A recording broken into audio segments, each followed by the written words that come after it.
All right, so to show you how this began, we got some safety flanges. These are worn out. They're supposed to be like this.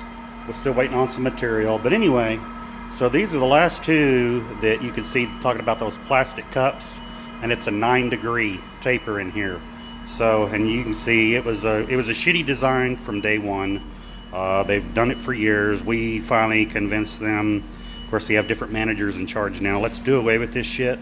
Let's get a metal-to-metal lockup. So what we'll do, like I showed you guys, we bore it out, put a plug of 3-inch in, and then recut this to an 8.5 degree, and it actually locks up like right in here, as you can see where this one does. But no more plastic inserts, because they do that shit. So I've got 2 more left that I got to bore out. These I'm going to have to fix.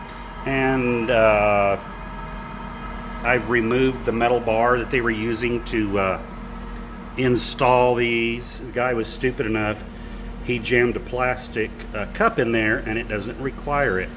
All the plastic cups have been removed from the crib, so some jackass can't go back there and, oh, I need to put a plastic cup in. So anyway, I've got to fix these. So yeah, I'm gonna have to set up a steady rest.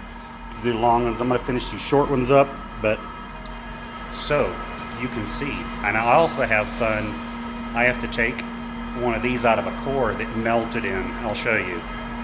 So this thing is no good.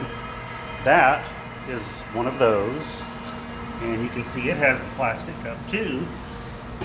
But if you look on the inside, I'll pull my flashlight out so you can see.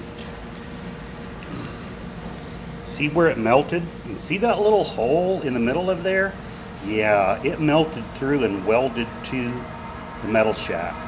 So I'm gonna have to sawzall this crap off, and happy, happy, joy, joy. We've ordered some material. I'm gonna make some new ones of these. They're not gonna have those big slots or whatever, but I'll post pictures of that. Material will be here next week, so that's what I'm doing. Fixing people's fuck-ups.